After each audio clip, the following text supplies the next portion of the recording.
Hello everyone. Hi everyone, welcome to my channel. Welcome back to my another video. हम लोग कहीं घूमने जा रहे हैं। हमारा ट्रेन निजामुद्दीन से था सुबह के 6 बजे। तो हम प्लेटफॉर्म पे आ गए हैं और हमारी ट्रेन आने में बस जरा सा ही टाइम बचा है। और देखिए यहाँ कितना अच्छा सा सनराइज हो चुका है और हम सब यहाँ खड़ा होकर ट्रेन का वेट कर रहे हैं। और ये रहा हमारा ट्रेन। ट्रेन हमारी आ गई है। तो चलिए हम आपको बताते हैं कि हम लोग कहाँ घूमने जा रहे हैं। हम लोग मथुरा वृंदावन घूमने जा रहे हैं। हमारी ट्रेन आ गई है और हम लोग उसमें बैठ गए हैं। हमें अपना सीट मिल गया है। अब यहाँ से हमारा सफ़र शुरू होता है। हम अपने डेजिग्नेटेड प्लेस पर जाने वाले हैं। ये ट्रिप हमारी 2 दिन की होने वाली है, जो मथुरा और वृंदावन की होगी।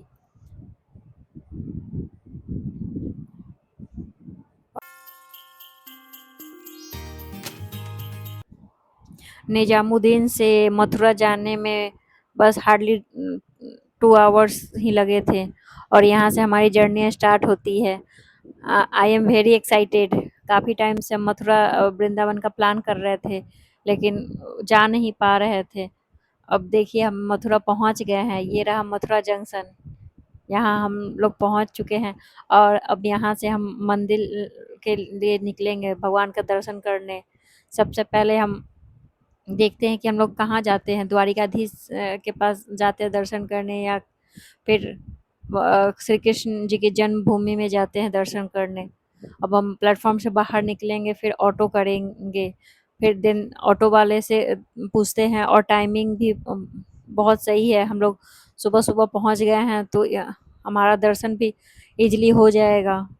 तो हम यहाँ से हमारा प्लान चेंज हो गया है। पहले हम जन्मभूमि में जाने वाले थे, लेकिन अब हम जा रहे हैं द्वारिकाधीश जी का दर्शन करने, क्योंकि वो 11 बजे के बाद बंद हो जाता है।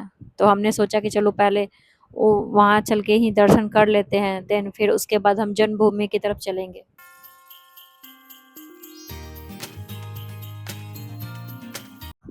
यहाँ से पतली पतली गलियाँ शुरू हो गई है। हम ऑटो वाले ने हमें जन्मभूमि के पास छोड़ दिया था। फिर वहाँ से हमने ये रिक्शा वाले भैया को रिक्शा करी थी। देन उसके बाद हम लोग द्वारिकाधीश टेम्पल के पास पहुँच गए हैं। अब यहाँ आस-पास से ही हम फूल और प्रसाद खरीदेंगे जो भगवान को चढ़ाया जाता है, वहीं खरीदेंगे और देन मंदिर में एंट्री लेंगे। और यहाँ हम मंदिर में एंट्री ले चुके हैं और यहाँ घुसते के साथ काफ़ी सारा क्राउड है। यहाँ काफ़ी भक्तों की भीड़ लगी पड़ी है, लेकिन देखते हैं कि हमारा दर्शन कैसा होता है। हम ईज़िली दर्शन कर पाते हैं या फिर हमें टाइम लगेगा। अभी तो भगवान का दर्शन नहीं हो रहा है, अभी पर्दा गिरा हुआ है। देन अब हम लोग लाइन में लगेंगे, फिर भगवान का दर्शन करेंगे और उन्हें फूल प्रसाद चढ़ाएँगे। अंदर घुसने पे तो बहुत अच्छा फीलिंग हो रहा है, जो मैं एक्सप्रेस भी नहीं कर सकती हूँ। इतना अच्छा फ़ील हो रहा है, यहाँ आकर मुझे बहुत खुशी महसूस हो रहा है और यहाँ का वाइब ही अलग है। हर जगह बस राधे राधे के धुन ही गूंज रहे हैं और सब श्रद्धालु बड़े प्रेम भाव से प्रतीक्षा कर रहे हैं भगवान के दर्शन करने के लिए। हम भी काफ़ी एक्साइटेड है भगवान से मिलने के लिए। अब कुछ ही टाइम में भगवान का दर्शन शुरू हो जाएगा। अभी हम लोग बाहर ही खड़े हैं, फिर अंदर जाएँगे। यहाँ हमने अंदर चले गए और भगवान का दर्शन करेंगे।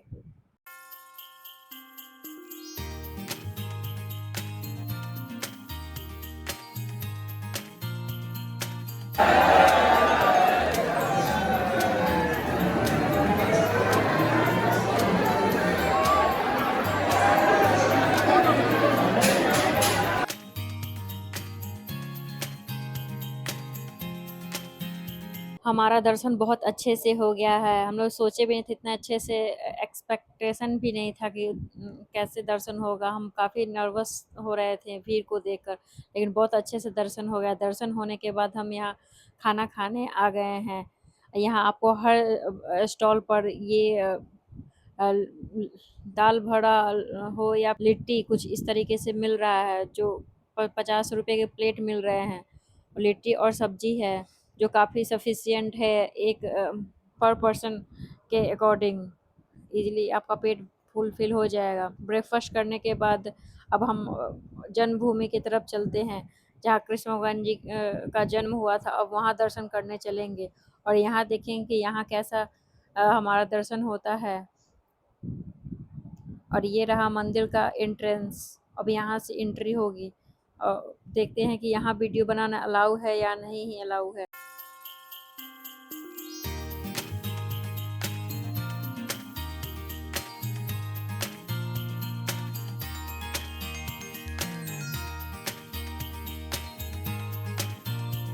एंट्री जैसे करेंगे वैसे दोनों साइड आपको बहुत अच्छी-अच्छी दुकान शॉप आपको दिखेंगे, जहाँ पे आप अच्छे काफ़ी सारे स्टॉल लगे हुए हैं, जहाँ खाने की भी अच्छी व्यवस्था है और काफ़ी सारे आइटम भी बिक रहे हैं। ये रहा मेन एंट्रेंस, जहाँ से एंट्री ली जाती है मंदिर में अंदर प्रवेश करने की। और यहाँ आपको दोनों साइड काफ़ी अच्छे चीज़ मिल सकते हैं। आप यहाँ अपने फैमिली के साथ शॉपिंग भी कर सकते हैं। और यहाँ ये लोग चंदन भी लगा रहे थे, हमने चंदन लगवाया और देन अब दर्शन करने के लिए आगे बढ़ रहे हैं। आगे बढ़ने पे हमें पता चला कि यहाँ मोबाइल अलाउ नहीं है और ना ही कोई सा भी गैजेट आप अंदर ले जा सकते हैं। फिर हमें ये सारे गैजेट को जमा करना पड़ेगा, देन हम अंदर एंट्री लेंगे। और ये रहा मंदिर का मेन एंट्रेंस, जहाँ सब ऊपर बनाया गया है रथ पर कृष्ण भगवान जी बैठे हुए हैं और अर्जुन, और ये रहे 2 द्वारपाल। अब यहाँ से हमारी एंट्री होगी। हम यहाँ बैठ के यहाँ सोच रहे हैं कि हम कैसे एंट्री लेंगे। अभी हम पहले अपना सामान को जमा करते हैं, फिर अंदर जाएँगे। गेट के बगल में ही आपके सारे इलेक्ट्रॉनिक आइटम को जमा कर दिया जाता है। देन यहाँ मैं दर्शन करके आ गई हूँ। काफ़ी गर्मी थी, अभी तो बारिश हो रही थी, लेकिन यहाँ बहुत ज़्यादा गर्मी है। आपको मेरे फेस से ही पता चल रहा होगा कि कितनी ज़्यादा गर्मी से मैं होकर आई हूँ। और इतना ज़्यादा भीड़ होने की वजह से और ज़्यादा ही सफोकेशन हो रहा था। मेरा तो मन बहुत अजीब-सा हो रहा था, लेकिन कोई बात नहीं, दर्शन करके बहुत दिल खुश हो गया। मुझे पता नहीं था कि अंदर इतने अच्छे से दर्शन होगा। दर्शन करने के बाद अब हम मथुरा से दर्शन करने के बाद अब हम वृंदावन की तरफ निकल रहे हैं। हम दोनों मथुरा से वृंदावन जा रहे हैं बस से, जो गवर्नमेंट बस है। इससे हम किराया जो लगा था 20 रुपये पर पर्सन लगा था, और मथुरा से वृंदावन लगभग 15 से 20 किलोमीटर के अंदर है। तो ये मुश्किल से पहुंचने में 1 घंटा लग गए थे मुझे। और वहां पहुंच के फिर अब हम लोग होटल पहुंच गए, जो वृंदावन बस स्टैंड के पास ही था।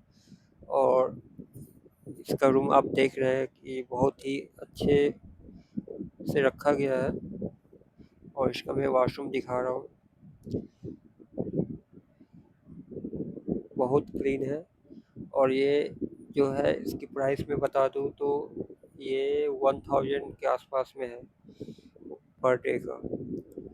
और इसमें एसी है, एसी रूम है ये। और नॉन एसी का आपका 600-700 ले रहा था वो।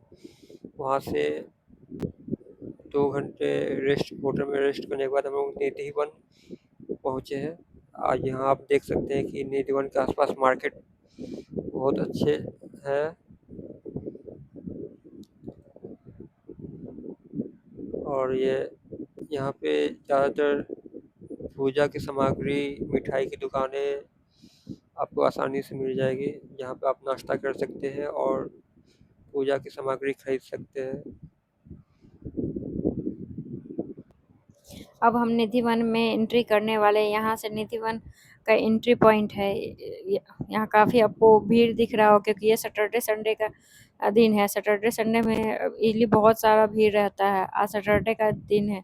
हम अंदर प्रवेश कर गए हैं और यहाँ आपको चप्पल जूता रखने का बनाया गया है, जो निःशुल्क है। आप यहाँ अपने चप्पल को रख सकते हैं। देन उसके बाद आपको यहाँ से एंट्री मिलती है। और यहाँ आपको श्रृंगार का सामान बेचते हुए मिलेंगे, और यहाँ से आप श्रृंगार का सामान खरीद के अंदर एंट्री कर सकते हैं। यहाँ से एंट्री होता है। जय श्री बांके बिहारी लाल की जय। और हम यहाँ से एंट्री करने वाले हैं। यहाँ मान्यता है कि भगवान श्री कृष्ण हर रात रासलीला करते हैं। यह जगह रंग महल के नाम से भी जाना जाता है, जहाँ रासलीला के बाद श्री कृष्ण आराम करते हैं। रात को यहाँ प्रवेश वर्जित है, क्योंकि ऐसा माना जाता है कि रासलीला देखने वाला या तो पागल हो जाता है या फिर मर जाता है। आप इसके बारे में गूगल कर सकते हैं। मैं आपको क्या बताऊँ, आप इसका स्टोरी आप गूगल करके आप देख सकते हैं। आपको वहाँ पूरी जानकारी मिल जाएगी। और ये रहा निधिवन का पेड़। यहाँ के सारे पेड़ अजीब से पोस्चर में दिखेंगे आपको। सब बोलते हैं कि ये सब गोपियाँ हैं जो श्री कृष्ण भगवान के साथ रासलीला करती हैं। वो रात में जिस पोस्चर में होती हैं, उसी पोस्चर में सुबह में पेड़ उस तरीके से आपको देखने को मिलते हैं। यहाँ पे आप देख सकते हैं, आपको कोई भी पेड़ सीधे खड़ा नहीं मिलेगा। वो अजीब टेढ़ा-मेढ़े तरीके से आपको झुका हुआ मिलेगा। लेकिन आपको यहाँ आके बहुत सुकून मिलेगा और भगवान के बारे में और जानने को मिलेगा और उनके रहस्य को सुनने में काफ़ी अच्छा लग रहा था। हम लोगों ने भी काफ़ी यहाँ अच्छी-अच्छी बातें सुनी जो हमें पता नहीं था। यहाँ काफ़ी सारे स्टोरी छुपी हुई हैं, जो आपको अलग-अलग तरीके से लोग आपको एक्सप्लेन कर रहे थे, जो सुनकर बहुत अच्छा लग रहा था। निधिवन में आपको राधा रानी का एक स्वरूप देखने को मिलेगा, जो बांसुरी चोर के नाम से जानी जाती है। यहाँ पर राधा रानी श्री कृष्ण जी की बांसुरी चुराई थी। यहाँ पे उनकी प्रतिमा बनाई गई है, जिसमें राधा रानी बांसुरी लिए हुए है।